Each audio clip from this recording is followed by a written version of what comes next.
Number 1 coaching centre Harish academy అందిస్తోంది అన్ని online కోర్సులపై 50% discount offers. 5,000 రూపాయల ఏపీఎస్సీ గ్రూప్ 2 ఫుల్ కోర్స్ ఇప్పుడు 2,500 రూపాయలకే. 6,000 రూపాయల టీఎస్పీఎస్సీ గ్రూప్ 2 ఫుల్ కోర్స్ ఇప్పుడు కేవలం 3,000 రూపాయలకే. 4,200 రూపాయల Andhra Pradesh SI and constable full course ఇప్పుడు 2,200 రూపాయలకే. 4,999 రూపాయల Telangana SI and constable full course ఇప్పుడు 2,500 రూపాయలకే. ఇండివిజువల్ కోర్సులపై కూడా 50% డిస్కౌంట్ కలదు. ఈ ఆఫర్ ఏప్రిల్ 27వ తేదీ నుండి మే 2వ తేదీ సాయంత్రం 5 గంటల వరకు మాత్రమే. ఈ బంపర్ ఆఫర్ మిస్ చేసుకోకండి. వెంటనే హరీష్ అకాడమీ యాప్ డౌన్లోడ్ చేసుకోండి, విజయం సాధించండి. హరీష్ అకాడమీ ఫోన్స్ 8341116915 మరియు 9347700250. Hi friends, welcome to Harish academy. ఈరోజు వార్తలు నిలిచిన జాతీయ, అంతర్జాతీయ, రాష్ట్రీయ అంశాల గురించి, వార్తలు నిలిచిన వ్యక్తులు, అవార్డులు, పుస్తకాలు, మరి క్రీడా సంబంధిత సమాచారం, ఒక్కొక్క అంశాన్ని వివరంగా తెలుసుకుందాం. ఈరోజు మన ఫస్ట్ టాపిక్ వచ్చేసి భారత ప్రభుత్వం ప్రతిష్టాత్మకంగా ప్రారంభించిన సముద్ర సేతు 2 వార్తలు నిలిచింది. సముద్ర సేతు 2 అంటున్నాను, చాలా ఇంపార్టెంట్. ఎగ్జాక్ట్లీ లాస్ట్ ఇయర్ ఇదే సమయానికి భారత ప్రభుత్వం ప్రారంభించిన 2 కార్యక్రమాలు, ఒకటి వందే భారత్ మిషన్, సెకండ్ది సముద్ర సేతు కార్యక్రమం. ఈ 2 కార్యక్రమాల యొక్క ఉద్దేశం ఒకటే, వివిధ దేశాల్లో చిక్కుకుపోయిన భారతీయులు ఎవరైతే ఉంటారో వారందరినీ తిరిగి స్వదేశానికి తీసుకురావడం, మన భారతదేశానికి తీసుకురావడం. అందుకోసం భారత ప్రభుత్వం వందే భారత్ మిషన్ అంటే ఏంటి, వివిధ దేశాల్లో చిక్కుకుపోయిన భారతీయులను విమానాల ద్వారా మన భారతదేశానికి తీసుకురావడం. సముద్ర సేతు అంటే ఏంటి, వివిధ దేశాల్లో చిక్కుకుపోయిన భారతీయులను సముద్ర మార్గం ద్వారా, నౌకల ద్వారా తిరిగి మన స్వదేశానికి తీసుకురావడం. ఎందుకు మరి వివిధ దేశాల్లో చిక్కుకుపోయిన భారతీయులు అంటున్నాను? లాస్ట్ ఇయర్ ఈ సమయానికి ప్రపంచమంతా స్తంభించిపోయింది. మనం గడిచిన సంవత్సరం తీవ్ర పరిస్థితులను ఎదుర్కొన్నాం. ప్రపంచ రవాణా మొత్తం స్తంభించిపోయింది. ప్రయాణాలపైన ప్రతి ఒక్క ప్రభుత్వం కూడా నిషేధాజ్ఞలు జారీ చేసింది. అలాంటి పరిస్థితుల్లో వివిధ దేశాల్లో చిక్కుకుపోయిన భారతీయులు ఎవరైతే ఉంటారో వారందరినీ కూడా తిరిగి భారతదేశానికి తీసుకురావడానికి భారత ప్రభుత్వం 2 ప్రతిష్టాత్మక కార్యక్రమం ప్రారంభించింది. ఒకటి వందే భారత్ మిషన్ అంటే విమానాలు గుర్తుకు రావాలి. సెకండ్ సముద్ర సేతు అంటే సముద్ర మార్గం లేదా నౌకల ద్వారా. చాలా ఇంపార్టెంట్. ఈ రోజు సముద్ర సేతు 2 అంటున్నాను. ప్రస్తుతం ప్రపంచమంతా కూడా సెకండ్ వేవ్ కారణంగా ఇబ్బందులు పడుతోంది. అందులో ప్రపంచమంతా కూడా ఇండియానే చూస్తోంది. భారతదేశంలో ప్రస్తుతం కరోనా విజృంభణ, విస్ఫోటనం జరుగుతోంది. ఇలాంటి పరిస్థితుల్లో భారతదేశానికి చాలా దేశాలు కూడా బాసటగా నిలుస్తున్నాయి. కారణం ఏంటి? ఇటీవల కాలంలో భారత ప్రభుత్వం తీసుకున్న కీలక నిర్ణయాలు. వ్యాక్సిన్ మైత్రి అనే ఒక ప్రతిష్టాత్మక కార్యక్రమం ద్వారా భారత ప్రధాని నరేంద్ర మోదీ గారు వివిధ దేశాల వ్యాక్సిన్ అవసరాలను తీర్చారు. చాలా దేశాలకు, దాదాపు 100కు పైచిలుకు దేశాలకు వ్యాక్సిన్ ని ఎగుమతి చేసింది భారతదేశం. అవన్నీ కూడా ఈరోజు ప్రతిఫలాన్ని ఇస్తున్నాయి. ప్రస్తుతం కరోనా విస్ఫోటనం జరుగుతున్న భారతదేశానికి ప్రపంచ దేశాలు బాసటగా నిలుస్తున్నాయి. అందులో భాగంగా ఈ రోజు భారత ప్రభుత్వము సెకండ్ ఫేజ్ ఆఫ్ సముద్ర సేతు అంటే ఏంటంటే సముద్ర సేతు 2వ విడతను ప్రారంభించింది. ప్రస్తుతం ఏంటి, వివిధ దేశాల్లో చిక్కుకుపోయిన భారతీయులను తీసుకువచ్చే ప్రక్రియ కాదు ఇది. ఇక్కడ ఏంటి, మన అవసరాలు తీర్చుకోవడానికి. మన అవసరాలు ఏంటి, ప్రస్తుతం భారతదేశంలో ప్రతిరోజు ప్రతి వార్తాపత్రికల్లోనూ, టీవీ ఛానల్లోనూ కనబడుతున్న ఒకే ఒక అంశం, ఆక్సిజన్ కొరతతో ఇబ్బంది పడుతున్న భారతదేశం ప్రస్తుతం ఆక్సిజన్ అవసరాలు తీర్చుకోవడానికి వివిధ దేశాల నుండి విమానాల ద్వారా ఆక్సిజన్ కంటైనర్స్ ని దిగుమతి చేసుకోవడము, మరియు మొబైల్ ఆక్సిజన్ మ్యానుఫ్యాక్చరింగ్ ప్లాంట్లను దిగుమతి చేసుకోవడం, ఇవన్నీ తరచూ చూస్తున్నాం. ఈ రోజు సముద్ర సేతు 2 కార్యక్రమం యొక్క ఉద్దేశం ఏంటంటే విదేశాల నుండి లేదా వివిధ దేశాల నుండి సముద్ర మార్గం ద్వారా, యుద్ధ నౌకల ద్వారా ఆక్సిజన్ కంటైనర్లను ఇండియాకి తీసుకువచ్చుకోవడం. సో ఇండియాకి తీసుకురావడం అన్నట్టు. సో భారత ప్రభుత్వం ఆధ్వర్యంలో సముద్ర సేతు 2 కార్యక్రమం ప్రారంభమైంది. సో సముద్ర సేతు అంటేనే ఎవరి ఆధ్వర్యంలో? భారత ప్రభుత్వానికి సంబంధించి ఇండియన్ నేవీ ఆధ్వర్యంలో, సో భారత నౌకాదళం ఆధ్వర్యంలో ప్రారంభమైన సముద్ర సేతు 2 కార్యక్రమం వార్తలు నిలిచింది. ఇందులో కొన్ని నావల్ షిప్లు గుర్తుంచుకోండి. ఐఎన్ఎస్. సో ఐఎన్ఎస్ అనే పదం వినగానే మనకి ఏం గుర్తుకు రావాలి? Indian naval ship. So Indian నావీలో పనిచేస్తున్న naval ships. So Indian naval ship పేరు గుర్తుంచుకోండి. INS Kolkata and INS Talwar. ఈ రెండు నావెల్ షిప్లు కూడా గుర్తుంచుకోండి. ఈ రెండు నావెల్ షిప్ ఈ రెండు ఐఎన్ఎస్లు కూడా ప్రస్తుతం బహ్రెయిన్ దేశానికి వెళ్ళడం జరిగింది. బహ్రెయిన్. సో బహ్రెయిన్ దేశంలోని ఒక పోర్ట్ పేరు గుర్తుంచుకోండి. ఆ పోర్ట్ పేరు మనామా పోర్ట్. సో మనామా పోర్టుకు చేరుకోవడం జరిగింది. మనామా పోర్ట్ నుండి ఐఎన్ఎస్ కోల్కతా అనే నౌక, ఐఎన్ఎస్ తల్వార్ అనే నౌక, ఈ రెండు నౌకలు కూడా మన భారతదేశంలో ప్రస్తుతం ఆక్సిజన్ కొరత ఉంది కాబట్టి ఆక్సిజన్ కంటైనర్లను తీసుకువస్తున్నాయి. చాలా ఇంపార్టెంట్. ఏ షిప్ల పేర్లు? INS Kolkata, INS Talwar. ఈ రెండు షిప్లు కూడా ఎక్కడ నుండి? బహ్రెయిన్ దేశం నుండి. ఆ పోర్ట్ పేరు కూడా గుర్తుంచుకోండి వీలైతే, మనామా పోర్ట్. అండ్ ఇంకొక ఐఎన్ఎస్ గుర్తుంచుకోండి, ఐఎన్ఎస్ జలాశ్వ. ఇవన్నీ నౌకల గురించి ఇటీవల మనం చర్చించుకున్నాం. ఎందుకంటే ఇండియన్ నేవీ ఆధ్వర్యంలో చాలా విన్యాసాలు మనం చూసాం. చాలా విన్యాసాల్లో పార్టిసిపేట్ చేసిన యుద్ధ నౌకలు ఇవి. సో ఐఎన్ఎస్ జలాశ్వనేమో బ్యాంకాక్ కి చేరుకోవడం జరిగింది. సో బ్యాంకాక్ నుండి ఈ ఐఎన్ఎస్ జలాశ్వ ఈ యుద్ధ నౌక ద్వారా ఆక్సిజన్ కంటైనర్లు ఇండియాకి రాబోతున్నాయి. చాలా ఇంపార్టెంట్. అండ్ ఇంకొక నావెల్ షిప్ గుర్తుంచుకోండి, ఐఎన్ఎస్ ఐరావత్. ఐఎన్ఎస్ ఐరావత్. ఈ ఐఎన్ఎస్ ఐరావత్ లేదా ఈ యుద్ధ నౌక ఏ దేశానికి చేరుకుంది అంటే సింగపూర్. సో సింగపూర్ నుండి ఆక్సిజన్ కంటైనర్లను ఇండియాకి తీసుకురావడానికి సముద్ర సేతు 2లో భాగంగా ఏ యుద్ధ నౌక పనిచేస్తుంది అంటే ఐఎన్ఎస్ ఐరావత్. సో ఈ ఐఎన్ఎస్లు ఏవైతే ఉన్నాయో ఈ రోజు వార్తలు ఇచ్చాయో వాటి గురించి ప్రత్యేకంగా చూడండి. ఎందుకంటే ప్రస్తుతం సముద్ర సేతు 2 అనే ఒక ప్రతిష్టాత్మక కార్యక్రమాన్ని భారత ప్రభుత్వం ప్రారంభించింది. మొదటి విడత సముద్ర సేతేమో వివిధ దేశాల్లో చిక్కుకుపోయిన భారతీయులు ఎవరైతే ఉంటారో, ఇండియన్స్ ఎవరైతే ఉంటారో వారిని ఇండియాకి తీసుకురావడం జరిగింది. ప్రస్తుతం మన అవసరాలు తీర్చుకోవడానికి, మన ఆక్సిజన్ అవసరాలు తీర్చుకోవడానికి యుద్ధ నౌకలను ఉపయోగించి ఇండియన్ నేవీ ఆధ్వర్యంలో ప్రారంభించబడిన ప్రతిష్టాత్మక కార్యక్రమమే సముద్ర సేతు 2. ఇక్కడ ఏ దేశాలు? Bahrain, Bangkok and Singapore. So Bahrain అనగానే ఏ ఐఎన్ఎస్లు గుర్తుకు రావాలి? Indian naval ship Kolkata, Indian naval ship Talwar. And ఇంకొకటి వచ్చేసి బ్యాంకాక్ అనగానే మనకి ఏం గుర్తుకు రావాలి? ఐఎన్ఎస్ జలాశ్వ. అండ్ సింగపూర్ అనగానే మనకి ఏం గుర్తుకు రావాలి? ఐఎన్ఎస్ ఐరావత్. చాలా ఇంపార్టెంట్. వీటితో పాటు ప్రపంచ దేశాలన్నీ కూడా ఈరోజు భారత్కి బాసటగా నిలుస్తున్నాయని చెప్పాను. భారత్కి చాలా హస్తమిస్తున్నాయి, ముఖ్యంగా సాయం చేస్తున్నాయి. అమెరికా ప్రపంచ అగ్రదేశం. అమెరికా $100 మిలియన్ల ఆర్థిక సాయాన్ని ఈరోజు భారత్కి ప్రకటించడం జరిగింది. మరియు అమెరికా నుండి దాదాపు 1 మిలియన్ ర్యాపిడ్ టెస్టింగ్ కిట్లను కూడా పంపించింది అమెరికా ప్రభుత్వం. అంటే 1 మిలియన్ అంటే 10 లక్షల ర్యాపిడ్ కరోనా టెస్టింగ్ కిట్లను కూడా అమెరికా పంపించడం జరిగింది. ప్రత్యేక విమానాల ద్వారా, సూపర్ గెలాక్సీ మిలిటరీ ఎయిర్ క్రాఫ్ట్ల ద్వారా. Super Galaxy military air craft అంటే అమెరికాకి సంబంధించిన విమానం ద్వారా భారతదేశానికి ఈరోజు ప్రత్యేక సాయం చేస్తున్న దేశం. చాలా ఇంపార్టెంట్. సో భారత్కి ఈరోజు ప్రపంచ దేశాలు చేస్తున్న సాయం ఏదైతే ఉంటుందో వీటిపైన ప్రత్యేక శ్రద్ధ చూపండి. ఇటీవల భారతదేశం చేసిన సాయం చూసాం, వ్యాక్సిన్ మైత్రి. ఈరోజు భారతదేశం తిరిగి వివిధ దేశాల నుండి సాయాన్ని పొందుతుంది. అద్భుతమైన అంశం అనుకోవచ్చు. సో ఇవన్నీ కూడా ఇటీవల కాలంలో మనం చర్చించుకున్న అంశాలు కానివ్వండి, గ్లోబల్ టాస్క్ ఫోర్స్ కానివ్వండి, ప్రపంచంలోని అగ్రగామి సంస్థలు ఏవైతే ఉంటాయో ఒక కమిటీగా, ఒక టీమ్గా ఏర్పడి భారతదేశానికి సాయం చేస్తున్నాయి. ప్రస్తుతం భారతదేశానికి ఏ ఏ దేశాలు, ఏ ఏ ప్రపంచ సంస్థలు సాయం చేస్తున్నాయో వాటిపైన ప్రత్యేక శ్రద్ధ చూపండి. ఈ రోజు సముద్ర సేతు 2 ప్రతిష్టాత్మక కార్యక్రమం ఇండియన్ నేవీ ఆధ్వర్యంలో ప్రారంభమై వార్తలు నిలిచింది. అండ్ నెక్స్ట్, సో డ్రోన్ల ద్వారా వ్యాక్సిన్లకి సంబంధించి, సో డ్రోన్ల ద్వారా ఇటీవల కాలంలో డ్రోన్ల యొక్క పనితీరుపై మనం చాలా అధికంగా ఆధారపడుతున్నాం. చూడండి, చాలా వరకు భారతదేశంలో గడిచిన సంవత్సరం ముఖ్యంగా కరోనా విపత్కర పరిస్థితుల కాలం నుండి, ఎప్పుడైతే కరోనా విజృంభణ జరిగిందో ఫస్ట్ ఫేజ్, అప్పటి నుండి డ్రోన్ల యొక్క అవసరాన్ని మనం పొందుతున్నాం. భారతదేశంలో ఒక సిటీ పేరు గుర్తుంచుకోండి, ఇండోర్ సిటీ. ఇండోర్ ఎక్కడ ఉంది? మధ్యప్రదేశ్ రాష్ట్రంలో ఉంది.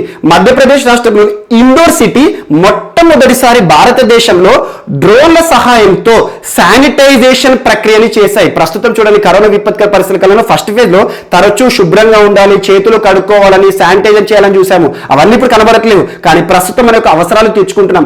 అలా కరోనా విపత్కర పరిస్థితుల కాలంలో డ్రోన్ల సాయంతో ఏ సిటీ వార్తలు నిలిచింది, ఆ సిటీ మొత్తాన్ని కూడా శానిటైజేషన్ చేస్తూ అంటే ఇండోర్ సిటీ.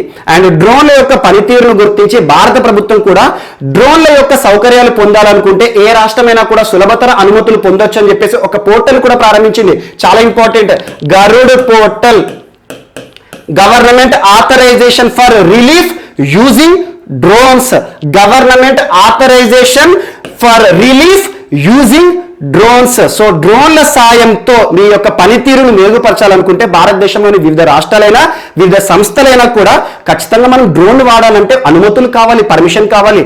డ్రోన్లకు సంబంధించి అనుమతులు ఇవ్వడం ఎవరి ఆధ్వర్యంలో ఉంటుంది, ఎవరి అధికారం అది? కేంద్ర ప్రభుత్వానికి సంబంధించి. సో గాల్లో ఎగిరే ఎలాంటి వాటిపైన కూడా అధికారం ఎవరికి ఉంటుందంటే కేంద్ర ప్రభుత్వానికి సంబంధించి. సింపుల్ గా డ్రోన్ మనం ఏమనొచ్చు, అన్మాన్డ్ ఎయిర్ వెహికల్ అనొచ్చు, మానవరహిత విమానం అనొచ్చు. సో డ్రోన్లకు సంబంధించి అనుమతులు ఇచ్చే మంత్రిత్వ శాఖ ఏదంటే ministry of civil aviation. So కేంద్ర ప్రభుత్వానికి సంబంధించి కేంద్ర పౌర విమానయాన మంత్రిత్వ శాఖ. ప్రస్తుతం ఎవరున్నారు? హర్దీప్ సింగ్ పూరి గారు. అండ్ డ్రోన్లకి సంబంధించి కేంద్ర ప్రభుత్వం ఆధ్వర్యంలో పనిచేస్తున్న ఒక సంస్థ పేరు గుర్తుంచుకోండి, director general of civil aviation. DGCA అనుమతులే లేనిది భారతదేశంలో ఏ ఒక్క విమానం కానివ్వండి, ఏ ఒక్క డ్రోన్ కూడా ఎగరదు. సో ఈ రోజు DGCA నుండి డ్రోన్లకు సంబంధించి అనుమతులు పొందిన మొట్టమొదటి రాష్ట్రంగా తెలంగాణ వార్తలు ఇచ్చింది. ఎందుకు మొట్టమొదటి రాష్ట్రంగా అంటున్నానంటే డ్రోన్ల ద్వారా వ్యాక్సిన్ ని రవాణా చేయడం, వ్యాక్సిన్ ని సరఫరా చేయడం. సో ఒక ప్రాంతం నుండి ఒక ప్రాంతానికి వ్యాక్సిన్లను, ప్రస్తుతం ఉన్న టీకాలు ఏవైతే ఉంటాయో, మనం టీకా కార్యక్రమం జరుగుతుంది కదా, ఈ టీకాలను ఒక ప్రాంతం నుండి ఒక ప్రాంతానికి సరఫరా చేయాలంటే డ్రోన్లను వాడుకోండి అని చెప్పేసి కేంద్ర ప్రభుత్వం ఏ రాష్ట్రానికి, భారతదేశంలో ఏ రాష్ట్రానికి మొట్టమొదటిసారి అనుమతి ఇచ్చిందంటే తెలంగాణ రాష్ట్రానికి. కొన్ని ప్రాంతాలు చూడండి, మారుమూల ప్రాంతాలు ఉంటాయి, కొన్ని ప్రాంతాలకు ఏవైతే ఉంటాయో నది చుట్టుపక్కల ఉండే ప్రాంతాలు కానివ్వండి. సో మారుమూల ప్రాంతాలకి కూడా ఈ వ్యాక్సిన్ ని చేరవేయాలని చెప్పేసి ఇటీవల తెలంగాణ ప్రభుత్వం యోచిస్తోంది. అందులో భాగంగా భారత ప్రభుత్వాన్ని అనుమతులు జారీ చేయాలని చెప్పేసి రావడం జరిగింది. అందులో భాగంగా భారత ప్రభుత్వం తెలంగాణ రాష్ట్ర ప్రభుత్వానికి డ్రోన్ల ద్వారా వ్యాక్సిన్లను సరఫరా చేయొచ్చు అని చెప్పేసి అనుమతులు ఇస్తూ వార్తలు నిలిచింది. ఇటీవల కాలంలో చూడండి, ICMR, Indian council of medical research, డ్రోన్ల ద్వారా ఈ కరోనా మెడిసిన్ ఏదైతే ఉంటుందో ఒక ప్రాంతం నుండి ఒక ప్రాంతానికి సరఫరా చేసే విషయంలో అనుమతులు పొందింది. ఎక్కడ? DGCA నుండి, director general of civil aviation. ఇది ఒకటి గుర్తుంచుకోండి. ఈ రోజు ఈ టాపిక్ లో మనం గుర్తుంచుకోవాల్సిన అంశాలు ఏంటంటే డ్రోన్ల ద్వారా టీకా లేదా వ్యాక్సిన్ అని ఒక ప్రాంతం నుండి ఒక ప్రాంతానికి సరఫరా చేయడానికి భారతదేశంలో కేంద్ర ప్రభుత్వం నుండి అనుమతులు పొందిన మొట్టమొదటి రాష్ట్రం ఏదంటే తెలంగాణ రాష్ట్రం. చాలా ఇంపార్టెంట్. ఇటీవల కాలంలో మనం చూసాం, తెలంగాణ రాష్ట్ర ప్రభుత్వం అపోలో హాస్పిటల్స్ లో ఒక ఒప్పందం కుదుర్చుకుంది. డ్రోన్ల ద్వారా మెడిసిన్స్ ని డోర్ డెలివరీ చేస్తున్నారు. ఇలాంటివి కానివ్వండి, ప్రస్తుతం డ్రోన్ల యొక్క పనితీరు పెరుగుతోంది, డ్రోన్ల పైన డిపెండెన్సీ పెరుగుతోంది. మనం చూడండి, ఇటీవల సెంట్రల్ గవర్నమెంట్ కి సంబంధించి ఒక ప్రముఖ సంస్థ సెంట్రల్ మైనింగ్ ఇన్స్టిట్యూట్, రాంచీలో ఉన్న సెంట్రల్ మైనింగ్ ఇన్స్టిట్యూట్ కి DGCA వారు అప్రూవల్ ఇవ్వడం జరిగింది, అనుమతులు ఇవ్వడం జరిగింది. ఎందుకంటే మైనింగ్ కి సంబంధించిన ప్రక్రియ ఏదైతే ఉంటుందో రిమోట్ సెన్సింగ్ ఆధారంగా డ్రోన్ల ద్వారా సర్వే చేయొచ్చు, మరిన్ని అద్భుత ఫలితాలు సాధించవచ్చు అని చెప్పేసి. సో అలా డ్రోన్లకి సంబంధించి ఇటీవల కాలంలో చాలా అంశాలు మనం చర్చిస్తున్నాం, అవన్నీ లింక్ చేసుకోండి. డ్రోన్లకి సంబంధించి సులభతర అనుమతులు ఇవ్వడానికి భారత ప్రభుత్వం ప్రారంభించిన ఒక పోర్టల్ పేరు ఏంటి అంటే మాత్రం గరుడ్ అని గుర్తుంచుకోండి, government authorisation for relief using drones. ఇది ఒక పోర్టల్. ఈ పోర్టల్ ద్వారా భారతదేశంలోని ఏ సంస్థ అయినా, ఏ రాష్ట్రమైనా కూడా డ్రోన్ల పనితీరుపై ఆధారపడాలనుకుంటే, డ్రోన్లను ఉపయోగించుకోవాలంటే భారత ప్రభుత్వం నుండి అనుమతులు పొందడానికి సులభతరమైన ఒక పోర్టల్ అనుకోవచ్చు. చాలా important. And next, so Facebook ఈరోజు వార్తలు నిలిచింది. సో ఇదంతా కరోనాకి సంబంధించి ఈరోజు వార్తలు ఇచ్చాయి. సో కరోనాకి సంబంధించి రానున్న రోజుల్లో చాలా ఇంపార్టెంట్ టాపిక్స్ వార్తలు నిలుస్తాయి, వాటి గురించి ప్రత్యేకంగా చూడండి. సో ఫేస్బుక్ ఒక ప్రత్యేక టూల్ ని ప్రారంభించింది, ఎస్పెషల్లీ ఫర్ ఇండియా. ఇండియా కోసం ఒక ప్రత్యేక పేజ్ ని ప్రారంభించింది అనుకోండి. ఒక ప్రత్యేక టూల్ అంటే ఒక ప్రత్యేక యాప్. సో ఫేస్బుక్ ఆధ్వర్యంలో ఒక ప్రత్యేక టూల్ ని ప్రారంభించడం జరిగింది. ఆ టూల్ పేరు గుర్తుంచుకోండి, vaccine finder. Vaccine finder. Vaccine finder అనే ఒక ప్రత్యేక టూల్ ని అందుబాటులోకి తీసుకొచ్చిన ప్రముఖ సంస్థ సోషల్ మీడియా ఏది అంటే ఫేస్బుక్. సో వ్యాక్సిన్ ఫైండర్, ఈ పదాల్లోనే మనకు అర్థం ఉంది. ఏంటి? ప్రస్తుతం భారత ప్రభుత్వం ప్రతిష్టాత్మకంగా వ్యాక్సినేషన్ కార్యక్రమాన్ని ప్రారంభించింది. జనవరి 16వ తేదీన ప్రతిష్టాత్మక కార్యక్రమం, అతిపెద్ద ప్రజాస్వామ్య దేశంలో అతిపెద్ద టీకా కార్యక్రమం ప్రారంభించింది. సో టీకాకి సంబంధించి ప్రాధాన్యతను అనుసరించి భారత ప్రభుత్వం ప్రస్తుతం వ్యాక్సిన్ ఇస్తోంది. అందులో చూడండి, మొదటి ఫేజ్ లోకి చూస్తే మనము కోవిడ్ వారియర్స్ ఎవరైతే ఉంటారో, ప్రస్తుతం హెల్త్ వర్కర్స్ కానివ్వండి, శానిటైజేషన్ సిబ్బంది ఎవరైతే ఉంటారో వారికి ఇవ్వడం జరిగింది. ఆ తర్వాత ఏజ్ క్రైటీరియా ఆధారంగా 60 అండ్ అబోవ్ వారికి, ఆ తర్వాత 45+ వారికి, అండ్ మే 1వ తేదీ నుండి, సో ఈ రోజు నుండి దాదాపు 18 సంవత్సరాల వయసు నిన్న యువత ఎవరైతే ఉంటారో వారికి కూడా ఇవ్వడం జరుగుతుంది. అందుకోసం కోవిన్ అనే ఒక ప్రత్యేక టెక్నాలజీ ఉపయోగిస్తున్నారు. కోవిన్ యాప్, కోవిన్ ద్వారానే రిజిస్ట్రేషన్ చేస్తున్నారు. చాలా ఇంపార్టెంట్. అలా ఇటీవల చూడండి వ్యాక్సినేషన్ సంబంధించి టీకా ఉత్సవ్ కార్యక్రమం, టీకా ఉత్సవ వేడుకలకు కూడా పిలుపునిచ్చారు భారత ప్రధాని నరేంద్ర మోదీ గారు లాస్ట్ మన్ కీ బాత్ కార్యక్రమం. మరియు ఎట్ ద సేమ్ టైం ఇటీవల కాలంలో సీఎంలతో జరిగిన కాన్ఫరెన్స్ లో టీకా ఉత్సవ్ ఏ తేదీల మధ్యలో అమల్లోకి వచ్చిందంటే April 11th నుండి April 14th వరకు. సో టీకా వేడుకలు అత్యంత ఎక్కువ మందికి టీకాను చేర్చడం. సో ఈ రోజు ఏంటంటే భారత ప్రభుత్వం ఆధ్వర్యంలో జరుగుతున్న వ్యాక్సినేషన్ కార్యక్రమం ఏదైతే ఉంటుందో, ఎగ్జాంపుల్ నేను 18+ ఇయర్ అనుకోండి, ఏం చేస్తాను, నేను నాకు దగ్గరలో ఉన్న సెంటర్కి వెళ్ళి టీకాని వేయించుకోవాలి. సో నాకు దగ్గరలో ఈ కరోనా వ్యాక్సిన్ వేసే సెంటర్ ఎక్కడ ఉందో తెలుసుకోవాలి కదా. అందుకోసం అని చెప్పేసి సోషల్ మీడియా గ్రూప్ అయిన ఫేస్బుక్ వారు ఒక ప్రత్యేక టూల్ ని అందుబాటులో చేశారు.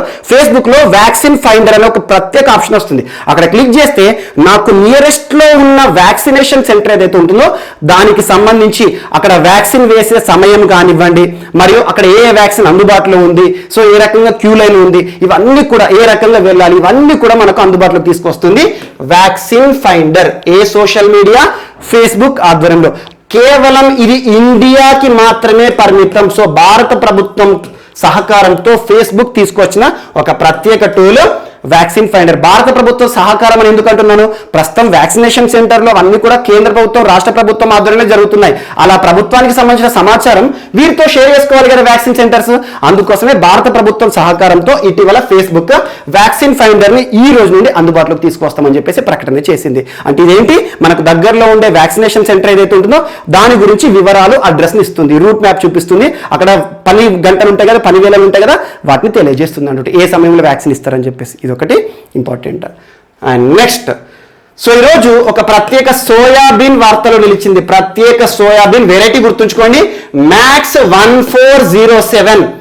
మ్యాక్స్ 1407 ఇటీవల వార్తలు నిలిచిన మ్యాక్స్ 1407 అనేది ఏ రకమైన పంట అంటారు. సో సోయాబీన్ అని గుర్తుంచుకోండి. ఇటీవల కాలంలో చూడండి పంటలకు సంబంధించి అధునాతనమైన వంగడాలను మనం చర్చించుకుంటున్నాం. చాలా వరకు చూడండి, ముఖ్యంగా మనం అస్సాం రాష్ట్రానికి సంబంధించి ప్రత్యేకంగా స్వర్ణ సబ్వన్ రైస్ వెరైటీని చూసాము. అండ్ ఇటీవల పొక్కలి రైస్ వెరైటీ ఆఫ్ కేరళ చూసాము. పొక్కలి రైస్ వెరైటీ కేరళ రాష్ట్రం నుండి వెస్ట్ బెంగాల్ రాష్ట్రం దిగుమతి చేసుకుంటుంది. ఎందుకంటే వెస్ట్ బెంగాల్ రాష్ట్రంలోను అస్సాం రాష్ట్రంలోను తరచూ వరదలు సంభవిస్తాయి. అలాంటి వరదల ఉధృతిని తట్టుకొని మరి నిలిచే ఒక ప్రత్యేక వరి వంగడాలు అస్సాం రాష్ట్రానికి సంబంధించి స్వర్ణ సబ్వన్, వెస్ట్ బెంగాల్ మన కేరళ రాష్ట్రం దిగుమతి చేసుకుంటున్న పొక్కలి రైస్ అని గుర్తుంచుకోండి. అండ్ ఇటీవల కాలంలో బావోదాన్ రైస్ కానివ్వండి, మరియు ఇటీవల చఖౌ రైస్ మణిపూర్కి సంబంధించి మనం చర్చించుకోవడం జరిగింది. జాగ్రఫికల్ ఇండికేషన్ ట్యాగ్ ఉన్న బ్లాక్ రైస్, నల్ల బియ్యం. చఖౌ అనగా ఏ రాష్ట్రం గుర్తుకు రావాలి? మణిపూర్. అండ్ ఇటీవల కాలా నమక్ రైస్ ఫెస్టివల్ మనం చర్చించుకున్నాం. ఉత్తరప్రదేశ్ రాష్ట్రానికి సంబంధించి కాలా నమక్ రైస్ ఫెస్టివల్ ఏ రాష్ట్రానికి సంబంధించిన కాలా నమక్ రైస్. ఇది జాగ్రఫికల్ ఇండికేషన్ తో కూడిన వస్తువు అన్నట్టు, ఒక ప్రత్యేక వరి వంగడం అన్నట్టు. సో అలా వార్తలు నిలుస్తున్న వరి వంగడాలే కానివ్వండి, వార్తలు నిలుస్తున్న ప్రత్యేక పంటల గురించి ప్రత్యేకంగా చూడండి. ఈరోజు సోయాబీన్ వార్తలు నిలిచింది. ఆ ప్రత్యేక వంగడం సోయాబీన్ ఏంటంటే మ్యాక్స్ MACS 1407. ఈ కొత్త రకమైన ఈ సోయా వంగడాన్ని, ఈ మ్యాక్స్ 1407 సోయా వెరైటీని ఎవరు తయారు చేశారు అంటారు. చాలా important. Agarkar research institute. Agarkar research institute ఎక్కడ ఉంది? పూణే కేంద్రంగా పనిచేస్తుంది. సో మహారాష్ట్రలో ఉంది. ఇటీవల అగార్కర్ రీసెర్చ్ ఇన్స్టిట్యూట్ తరచూ ఏదో ఒక రీసెర్చ్ చేస్తూ వార్తలు నిలుస్తుంది. ముఖ్యంగా చూడండి, ఎక్కువసార్లు వార్తలు నిలిచిన ఒక సరస్సు. మనం ఇటీవల లూనార్ లేక్ గురించి తరచూ చర్చించుకోవడం జరిగింది. లూనార్ లేక్, ఆ వాటర్ అంతా కూడా పింకిష్ కలర్ లోకి మారింది అని చెప్పాను. హాలో ఆర్కియా అనే ఒక మైక్రో ఆర్గానిజం కారణం అని చెప్పేసి. లూనార్ లేక్ ఇటీవల రామ్సార్ గుర్తింపు పొందిన ప్రాంతం ఎక్కడ ఉంది? బుల్ద్వానా ప్రాంతంలో ఉంది, మహారాష్ట్రలో ఉంది. సో అలాంటి లూనార్ లేక్ పైన అధ్యయనం చేసిన శాస్త్రవేత్తలు కూడా అగార్కర్ రీసెర్చ్ ఇన్స్టిట్యూట్ వారు ఇటీవల తరచూ వార్తలు ఇస్తున్నారు. ఈ అగార్కర్ రీసెర్చ్ ఇన్స్టిట్యూట్ అనేది department of science and technology, కేంద్ర ప్రభుత్వం ఆధ్వర్యంలోని department of science and technology పరిధిలో పనిచేస్తున్న ఒక అటానమస్ పరిశోధన సంస్థ, ఒక స్వతంత్రత కలిగిన సంస్థ. ఈ శాస్త్రవేత్తలు ఇటీవల మ్యాక్స్ 1407 అనే ప్రత్యేక సోయాబీన్ వెరైటీని రూపకల్పన చేస్తారు.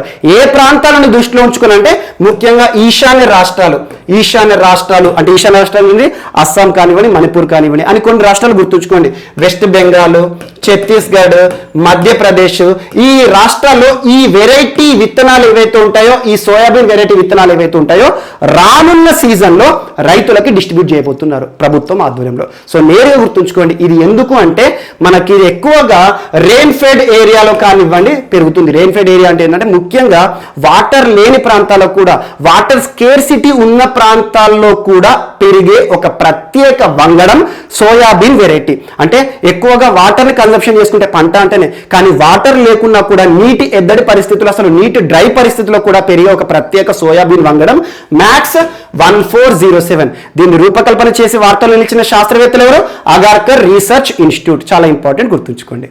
అండ్ నెక్స్ట్, సో ఈరోజు వార్తలు నిలిచిన ఒక ఒప్పందం ట్రైఫెడ్. సో ట్రైఫెడ్ అనగానే మనకి ఏం గుర్తుకు రావాలి? భారతదేశంలో గిరిజనుల కోసం పనిచేస్తున్న ఒక సంస్థ. సో గిరిజనులకు సంబంధించి ఎప్పుడైనా కూడా ట్రైఫెడే వార్త నిలుస్తుంది. ఏ మంత్రిత్వ శాఖ పరిధిలో పనిచేసే ఒక కేంద్ర ప్రభుత్వ సంస్థ TRIFED? Ministry of tribal welfare. So ministry of tribal welfare కేంద్ర గిరిజన వ్యవహారాల మంత్రిత్వ శాఖ అంటున్నాను. ప్రస్తుతం కేంద్ర గిరిజనుల వ్యవహారాల మంత్రిత్వ శాఖకి మంత్రిగా ఎవరున్నారు? అర్జున్ ముండా గారు ఉన్నారు. చాలా ఇంపార్టెంట్, తరచూ వార్తలు నిలుస్తున్న మంత్రిత్వ శాఖ. సో అలా ఈ రోజు ట్రైఫెడ్ యొక్క యాక్రోనిం గుర్తుంచుకోండి. Tribal cooperative marketing development federation of India. Tribal cooperative marketing development federation of India. గిరిజనుల కోసం పనిచేస్తున్న ఒక కేంద్ర సంస్థ, కేంద్ర ప్రభుత్వ సంస్థ అనుకోవచ్చు. సో ట్రైఫెడ్ కి ప్రస్తుతం ఎండీగా, మేనేజింగ్ డైరెక్టర్ గా ఎవరు విధులు నిర్వర్తిస్తున్నారు? ప్రవీర్ కృష్ణ గారు ఎండీగా ఉన్నారు. ట్రైఫెడ్ యొక్క హెడ్ క్వార్టర్ ఎక్కడ అంటే న్యూఢిల్లీ ప్రధాన కార్యాలయంగా పనిచేస్తుంది. ఈ సంస్థకి మరియు లింక్ ఫండ్ సొల్యూషన్స్ అనే ఒక సంస్థకి, సో లింక్ ఫండ్ సొల్యూషన్స్ అని గుర్తుంచుకోండి. Link fund solutions. So link fund solutions ఈరోజు వార్తలు ఇచ్చింది. లింక్ ఫండ్ సొల్యూషన్స్ అనేది ఏ దేశానికి సంబంధించిన సంస్థ అంటే స్విట్జర్లాండ్ కి సంబంధించిన ప్రముఖ సంస్థ. సో స్విట్జర్లాండ్ జెనీవాలో ఉంది. సో జెనీవాలోని link fund solutions. So link fund solutions కి ప్రస్తుతం చీఫ్ గా ఎవరున్నారంటే Tony Combs. So Tony Combs గారికి మరియు ప్రవీర్ కృష్ణ ఆఫ్ ట్రైఫెడ్ కి మధ్య కుదిరిన ఒక ఒప్పందం ఈరోజు వార్తలు నిలిచింది. దేనికి సంబంధించి అంటే భారతదేశంలో ట్రైబల్ ఎంపవర్మెంట్ కి సంబంధించి, ట్రైబల్ డెవలప్మెంట్ కి సంబంధించి, ట్రైబల్స్ ఏ రకంగా అభివృద్ధి సాధిస్తారో, ముఖ్యంగా వారి యొక్క ఉత్పత్తులు ఏవైతే ఉంటాయో. ట్రైబల్ అంటేనే గిరిజనులు. గిరి అంటే కొండ ప్రాంతాల్లో నివసించే జనాలు మనకు ట్రైబల్ పీపుల్. సో అలాంటి ట్రైబల్ యొక్క ఉత్పత్తులు ఏంటి? మైనర్ ఫారెస్ట్ ప్రొడ్యూస్ అంటే ఏంటి? సింపుల్ చూడండి, అటవీ ఉత్పత్తులు చాలా మైనర్ గా ఉంటాయి, చాలా తక్కువ సంఖ్యలో ఉంటాయి.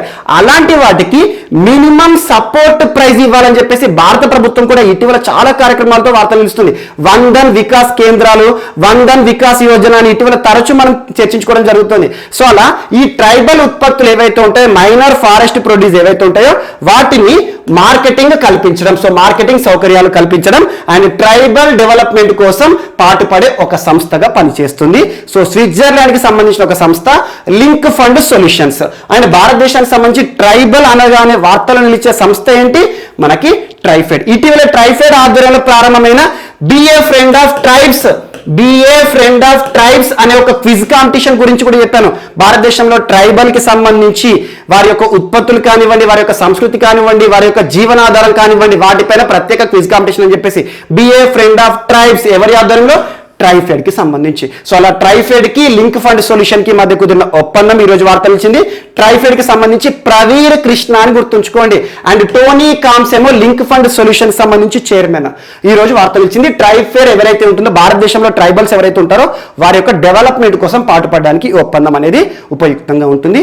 గిరిజనులకు సంబంధించి మైనర్ ఫారెస్ట్ ప్రొడ్యూస్ ఏవైతే ఉంటాయో, అటవీ ఉత్పత్తులు ఏవైతే ఉంటాయో వాటికి మార్కెటింగ్ సౌకర్యాలు ఈ సంస్థ భారతదేశంలో కల్పిస్తుంది అన్నట్టు.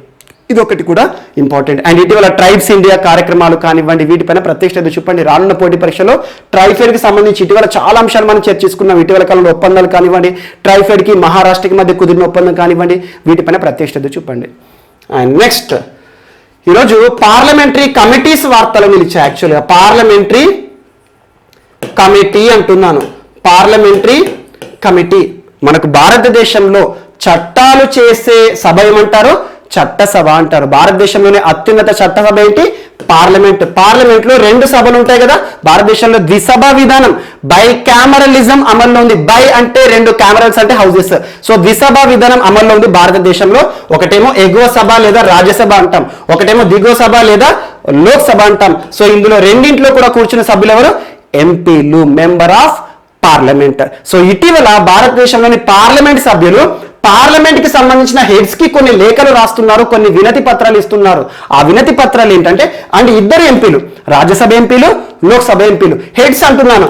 రాజ్యసభకి హెడ్ ఎవరు ఉంటారు? అధ్యక్షత వహించే పర్సన్ ఎవరు? చైర్మన్ అంటారు. రాజ్యసభకు చైర్మన్ అంటారు. సో చైర్మన్ గా విధులు నిర్వర్తించేవారు ఎవరు? Vice president of India is ex officio chairman of Rajya Sabha. మన కాన్స్టిట్యూషన్ అని నేర్చుకుంటాం. సో అలా రాజ్యసభ చైర్మన్ అయిన వెంకయ్య నాయుడు గారికి లోక్సభకి అధ్యక్షత వహించే వ్యక్తి ఎవరు భారతదేశంలో? స్పీకర్. ప్రస్తుతం ఎవరున్నారు? లోక్సభ స్పీకర్ ఓం బిర్లా గారికి పార్లమెంట్ సభ్యులు లేఖలు రాస్తున్నారు. ఆ లేఖల యొక్క ఉద్దేశము, ఆ వినతి పత్రాల యొక్క ఉద్దేశం ఏంటంటే, భారతదేశంలో సింపుల్ ఒకటి గుర్తుంచుకోండి, పార్లమెంట్ సమావేశాలను మనం తరచూ చూస్తాం. దేశంలో పార్లమెంట్ సమావేశాలు ఎన్నిసార్లు జరుగుతాయి? 3 సార్లు మాత్రమే జరుగుతాయి. ఫస్ట్ బడ్జెట్ సమావేశాలు అంటాం, బడ్జెట్ సెషన్స్. సెకండ్ వచ్చేసి మాన్సూన్ సెషన్స్ అంటాం, వర్షాకాల సమావేశాలు. థర్డ్ వచ్చేసి వింటర్ సెషన్స్ లేదా శీతాకాల సమావేశాలు అంటాం. సో ఈ సమావేశాలు 3 సార్లు మాత్రం నిర్వహణ జరుగుతాయి. ఇటీవల చూడండి, కోవిడ్-19 విపత్కర పరిస్థితుల కాలంలో సమావేశాల నిర్వహణ కూడా చాలా వరకు స్తంభించిపోతుంది. ఇలాంటి పరిస్థితిలో అసలు పార్లమెంట్ పనిలో లేనప్పుడు, పార్లమెంట్ సమావేశాలు లేనప్పుడు పార్లమెంట్ యొక్క పనితీరు వేటి రూపంలో అమల్లో ఉంటుందంటే కమిటీల రూపంలో అమల్లో ఉంటుంది. కమిటీలు, పార్లమెంటరీ కమిటీ అనే టాపిక్ పాలిటీలో చాలా ఇంపార్టెంట్. సో పార్లమెంటరీ కమిటీలు అనే అంశాన్ని భారతదేశ రాజ్యాంగంలో మనం ఏ దేశంని తీసుకోవడం జరిగిందంటే యూకేలో కమిటీలు చాలా ఇంపార్టెంట్ రోల్ ప్లే చేస్తాయి. సో అత్యంత పవర్ఫుల్ కమిటీలు ఏ దేశంలో ఉంటాయి? పార్లమెంటరీ కమిటీలు అంటే యుఎస్లో ఉంటాయి, యుఎస్ఏలో. సో అలాంటి పార్లమెంటరీ కమిటీలకు సంబంధించి భారతదేశంలో కొన్ని రాజ్యాంగ ప్రకారాలు గుర్తుంచుకోండి.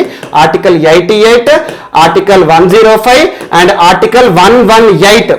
ఈ 3 ఆర్టికల్స్ గుర్తుంచుకోండి. ఆర్టికల్ 88, ఆర్టికల్ 105, ఆర్టికల్ 118 పార్లమెంటరీ కమిటీల గురించి సూచనప్రాయంగా చెప్పడం జరుగుతుంది ఈ ఆర్టికల్స్ లో.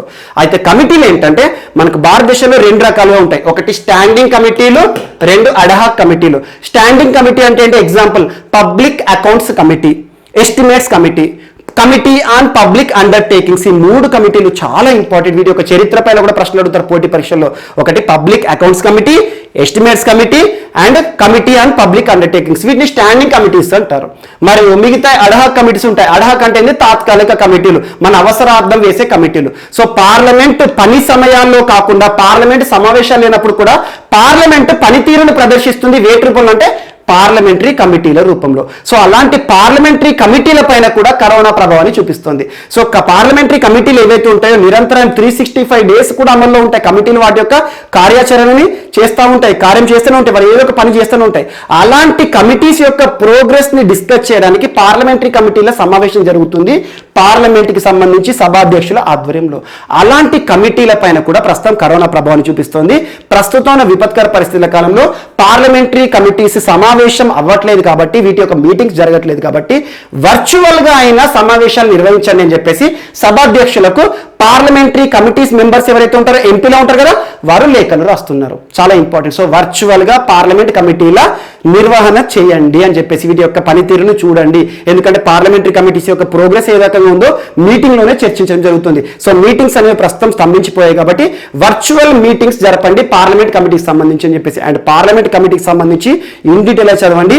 లోక్సభ సభ్యులు, రాజ్యసభ సభ్యులు ఇద్దరు ఉండే కమిటీలు ఏంటి, సో ఒక కమిటీకి సంబంధించి హెడ్ ని ఎవరు నియమిస్తారు, ఇలాంటి అంశాలపైన ప్రత్యేక ప్రశ్నలు అడుగుతాయి. ఈ రోజు టాపిక్ ఏంటంటే పార్లమెంటరీ కమిటీస్ ఏవైతే ఉంటాయో భారతదేశంలో వాటి యొక్క నిర్వహణ వర్చువల్ గా జరపండి. ఈ మీటింగ్స్ వర్చువల్ గా నిర్వహించండి. మా యొక్క కమిటీస్ ఏవైతే పనిచేస్తున్నాయో వాటి యొక్క ప్రోగ్రెస్ తెలవాలి కదా, అండ్ మా యొక్క ఫ్యూచర్ పనితీరు ఏ రకంగా ఉండాలని చెప్పేసి దిశానిర్దేశం చేయడానికి వర్చువల్ గా పార్లమెంటరీ కమిటీస్ కి మీటింగ్ కండక్ట్ చేయండి అని చెప్పేసి సభాధ్యక్షులకు పార్లమెంట్ సభ్యులు లేఖలు రాస్తూ ఈ రోజు వార్తలు నిలిచారు. ఇది ఒకటి ఇంపార్టెంట్. సో చూడండి, మీకు పాలిటీలో దీనికి సంబంధించి అద్భుతమైన టాపిక్, చాలా డెప్త్ గా చదవండి. సో పార్లమెంటరీ కమిటీస్ ఏముంటాయి, ఫైనాన్షియల్ కమిటీస్ ఏంటి, అడ్హాక్ కమిటీస్ అంటే ఏంటి, అండ్ ఇందాక నేను చెప్పిన 3 కమిటీలు స్టాండింగ్ కమిటీస్, వాటి నుండి తరచూ ప్రశ్నలు అడుగుతారు.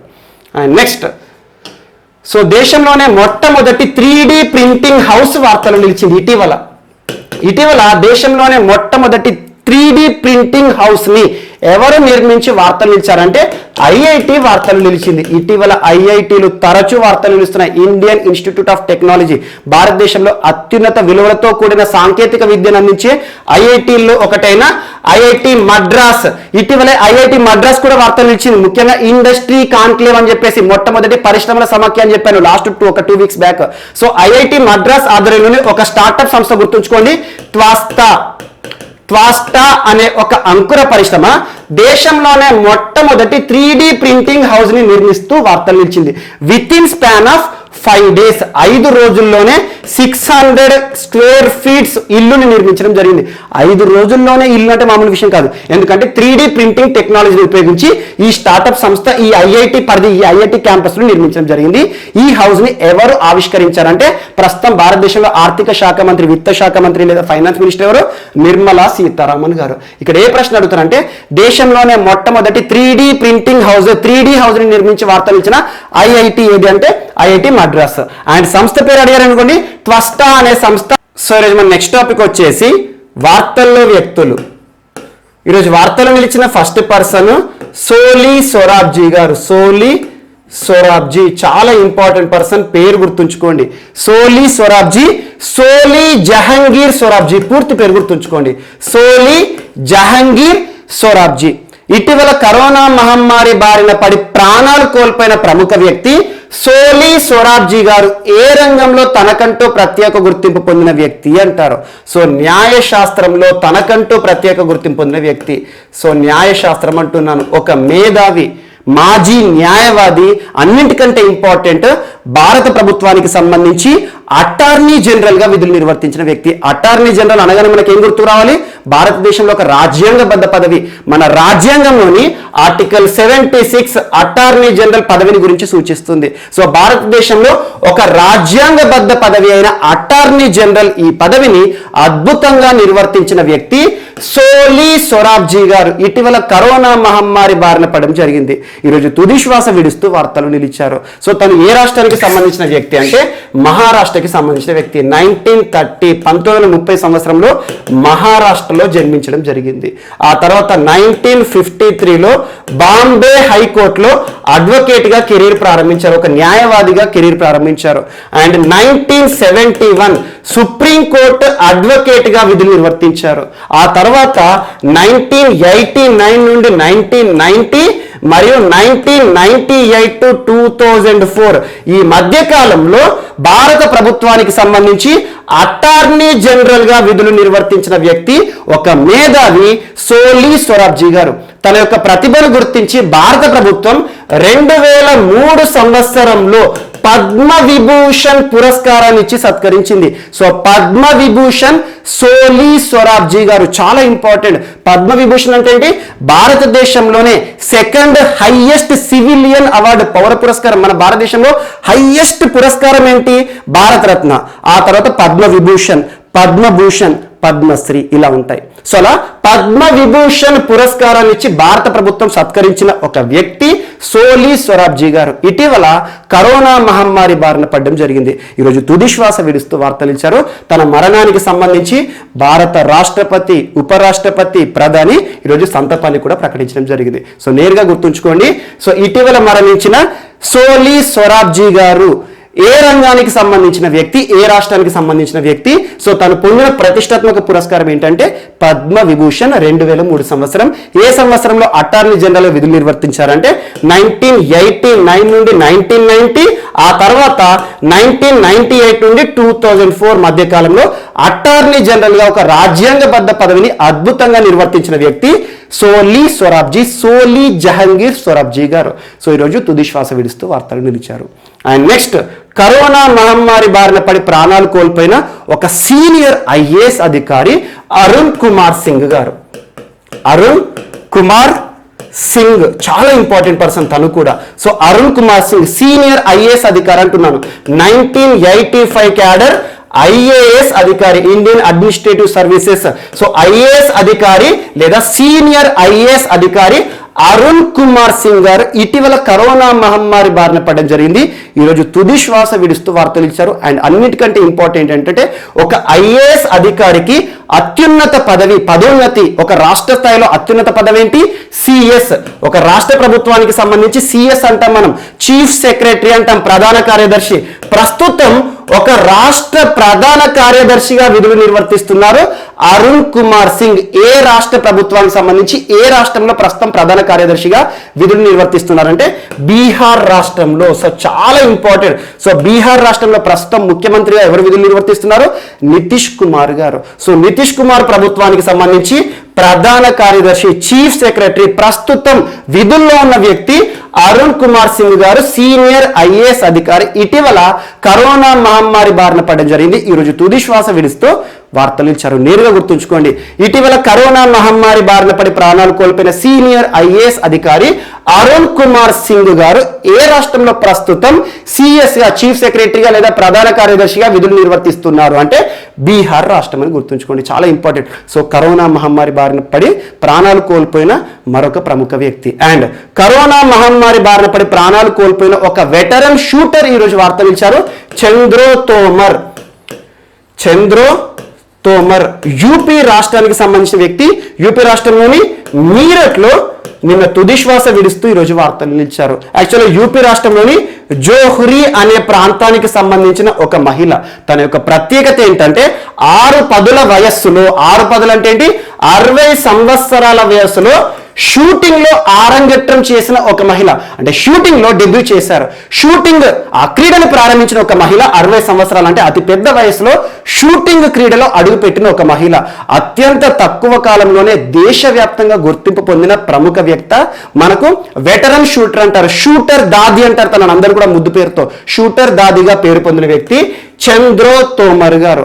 అండ్ దేశవ్యాప్తంగా కూడా షూటింగ్ క్రీడకి సంబంధించి 60 సంవత్సరాల వయసులో కెరీర్ ప్రారంభించారు కదా. అతి తక్కువ సమయంలోనే జాతీయ స్థాయిలో 30కి పైగా పతకాలు సాధించిన ఒక వెటరన్ షూటర్ చంద్రో తోమర్ గారు ఇటీవల కరోనా మహమ్మారి బారిన పడడం జరిగింది. ఈ రోజు తుది శ్వాస విడుస్తూ వార్తలు ఇచ్చారు. నేరుగా గుర్తుంచుకోండి, ఇటీవల మరణించిన షూటర్ దాదిగా పేరొందిన వ్యక్తి ఎవరు? మరణించిన వ్యక్తి కరోనా మహమ్మారి బారిన పడి ప్రాణాలు కోల్పోయిన ఒక ప్రముఖ క్రీడాకారిణి అంటారు. చంద్రో తోమర్ 60 సంవత్సరాల వయసులో, 6 పదుల వయస్సులో షూటింగ్ క్రీడని ప్రారంభించి విత్ ఇన్ స్పాన్ ఆఫ్ తక్కువ సమయంలోనే దేశవ్యాప్తంగా గుర్తింపు పొందిన ఒక ప్రముఖ వ్యక్తి షూటర్ దాది చంద్రో తోమర్. అండ్ తన యొక్క బయోపిక్ కూడా గుర్తుంచుకోండి, చాలా ఇంపార్టెంట్. బయోపిక్ అంటే ఏంటి? ఎవరైనా ప్రముఖ వ్యక్తులు ఉన్నారనుకోండి, ఆ వ్యక్తుల జీవిత చరిత్ర ఉంటుంది కదా, ఆ జీవిత చరిత్రని మన ముందు తెర మీదకి ఎక్కిస్తారన్నట్టు, అంటే సినిమా రూపంలో తీసుకొస్తారన్నట్టు బయోపిక్ అంటారు. సో అలా తన జీవితం పైన వచ్చిన బయోపిక్ పేరేంటి అంటే సాండ్ కి ఆంక్. సో నేరుగా గుర్తుంచుకోండి, ఇటీవల వార్తలు నిలిచిన సాండ్ కి ఆంక్ అనే ఒక బయోపిక్ ఎవరికి సంబంధించిన జీవిత చరిత్ర ఆధారంగా తెరకెక్కించడం జరిగింది అంటారు. సో షూటింగ్ దాది చంద్రో తోమర్ గారు. సో ఈ చిత్రం కూడా దేశవ్యాప్తంగా చాలా ప్రతిష్టాత్మక పురస్కారాలు, సో చలనచిత్ర రంగానికి సంబంధించి చాలా పురస్కారాలు గెలుచుకున్న సినిమా సాండ్ కి ఆంక్. తన యొక్క బయోపిక్ చాలా ఇంపార్టెంట్, గుర్తుంచుకోండి. షూటర్ దాది లేదా ఒక వెటరన్ షూటర్ చంద్రో తోమర్ గారు కూడా కరోనా మహమ్మారి బారిన పడి ప్రాణాలు కోల్పోయి ఈరోజు వార్తలు ఇచ్చారు. చాలా మంది ప్రముఖులు ప్రాణాలు కోల్పోతున్నారు. ఒకసారి వీరందరి గురించి చూడండి. అండ్ నెక్స్ట్ మరొక ప్రముఖులు సి వేణుగోపాల్ గారు. వేణుగోపాల్ పేరు గుర్తుంచుకోండి నేరుగా, తెలుగువాడు. ఏ రంగంలో తనకంటూ ప్రత్యేక గుర్తింపు పొందిన వ్యక్తి అంటారు? మన త్రివిధ దళాల్లో ఒకటైన ఇండియన్ ఆర్మీ ఉంటుంది కదా, సో మిలిటరీకి సంబంధించి. సో ఆర్మీలో మేజర్ గా విధులు నిర్వర్తించిన ఒక ప్రముఖ వ్యక్తి, మాజీ మేజర్, మహావీర చక్ర పురస్కార గ్రహీత. సో ఆర్మీలో చాలా పురస్కారాలు ఉంటాయి. మహావీర చక్ర పురస్కార గ్రహీత. అన్నిటికంటే ఇంపార్టెంట్, తనకి సంబంధించి 1971 అనగానే మనకి ఏ యుద్ధం గుర్తుకు రావాలి? India versus Pak. India Pak మధ్య జరిగిన ఒక వివస్వైన యుద్ధం. ఆ యుద్ధంలో చాలా కీలక పాత్ర పోషించిన మన తెలుగువాడు సి వేణుగోపాల్ గారు మరణిస్తూ వార్తలు ఇస్తారు. సో తిరుపతిలో మరణించడం జరిగింది. నేరుగా గుర్తుంచుకోండి, సి వేణుగోపాల్ 1971 యుద్ధం ఏదైతే ఉంటుందో భారత్ పాక్ యుద్ధంలో కీలక పాత్ర పోషించిన మన ఇండియన్ ఆర్మీ మేజర్ మహావీర్ చక్ర పురస్కార గ్రహీత ఇటీవల మరణిస్తూ వార్తలు నిలిచారు. 1971 ఇయర్ చాలా ఇంపార్టెంట్, చాలాసార్లు మీకు రిపీట్ చేస్తున్నాను. 1971 అనగానే రెండు దేశాలకు చాలా ఇంపార్టెంట్ ఇయర్స్. ఒకటి ఇండియాకి, సెకండ్ బంగ్లాదేశ్కి. 1971లో ఒక్క విషయం చెప్పాలంటే బంగ్లాదేశ్ కోసమే మనం పాకిస్తాన్తో యుద్ధం చేయాల్సిన పరిస్థితి. ఇందిరాగాంధీ గారు అప్పుడు ప్రధానిగా విధులు నిర్వర్తిస్తున్నారు. ఒక విషయంలో చెప్పాలంటే 1971 యుద్ధం ద్వారానే ఈరోజు బంగ్లాదేశ్గా స్వాతంత్రం పొందింది. అలాంటి గొప్ప సంవత్సరం 1971. ఇండియాకి బంగ్లాదేశ్కి 50 ఇయర్స్ సెలబ్రేషన్స్ ఇటీవల తరచూ మనం చర్చించుకుంటున్నాం. 2 సంవత్సరాలు కూడా. భారతదేశానికేమో 1971 to 2021 అనగానే 50 ఇయర్స్ ఆఫ్ విక్టరీ. మనం పాకిస్తాన్ పై, మన దాయాది దేశమైన పాకిస్తాన్ పై యుద్ధంలో గెలిచి 50 సంవత్సరాలు. అండ్ బంగ్లాదేశ్కి ఏం ఇంపార్టెంట్, వారికి స్వాతంత్రం వచ్చి 50 సంవత్సరాలు. ఆ స్వాతంత్రం తీసుకువచ్చిందే ఇండియా.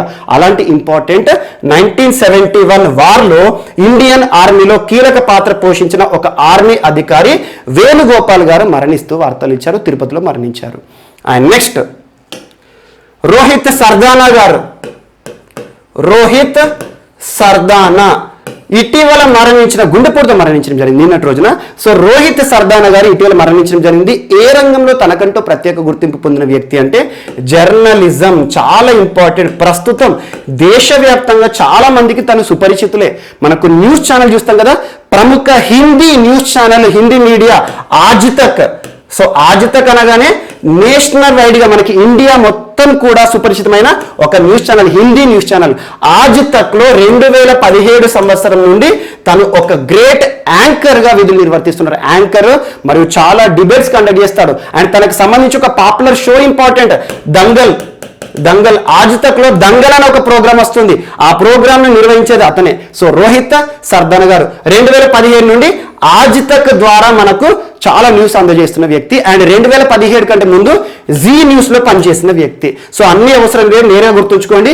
రోహిత్ సర్దానా గారు ఇటీవల మరణిస్తూ వార్తలు ఇచ్చారు. ఏ రంగంలో సుపరిచితులైన వ్యక్తి, ఏ రంగంలో తనకంటే ప్రత్యేక గుర్తింపు పొందిన వ్యక్తి అంటే జర్నలిజం సంబంధించి ఆజ్ తక్ అని గుర్తుంచుకోండి.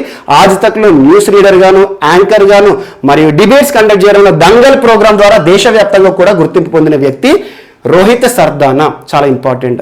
అండ్ విద్యాదేవి పురస్కారాన్ని కూడా గెలుచుకున్న వ్యక్తి. నెక్స్ట్ కేవి ఆనంద్ చాలా ఇంపార్టెంట్. సో తమిళనాడుకు సంబంధించి తనకు చాలా ప్రత్యేక గుర్తింపు ఉంది. నిన్నటి రోజున గుండెపోటుతో మరణిస్తూ ఈరోజు వార్తలు ఇచ్చారు. ఇటీవల తమిళనాడుకు సంబంధించి మనం వివేక్ గారి గురించి చర్చించుకోవడం జరిగింది. వివేకానంద గారు ఒక సామాజిక వేత్త, చలనచిత్రంలో హీరోకి సరిసమానంగా గుర్తింపు పొందిన ఒక కమెడియన్ వివేక్ గారు మరణించారని చెప్పాను గుండెపోటుతో. సో అది కోలుకునే లోపే, ఆ గాయం నుండి మనం కోలుకునే లోపలే మరొక వ్యక్తి కేవి ఆనంద్. సో తమిళ సినీ పరిశ్రమలో తనకంటూ ప్రత్యేక గుర్తింపు పొందిన ఒక సినిమాటోగ్రాఫర్ అంటే ఏంటంటే ఒక కెమెరామెన్ అనుకోవచ్చు. చాలా ప్రముఖ సినిమాలకి సినిమాటోగ్రాఫర్ గా తను సేవలు అందించిన వ్యక్తి. సో కెరీర్ సినిమాటోగ్రాఫర్ గా ప్రారంభించారు.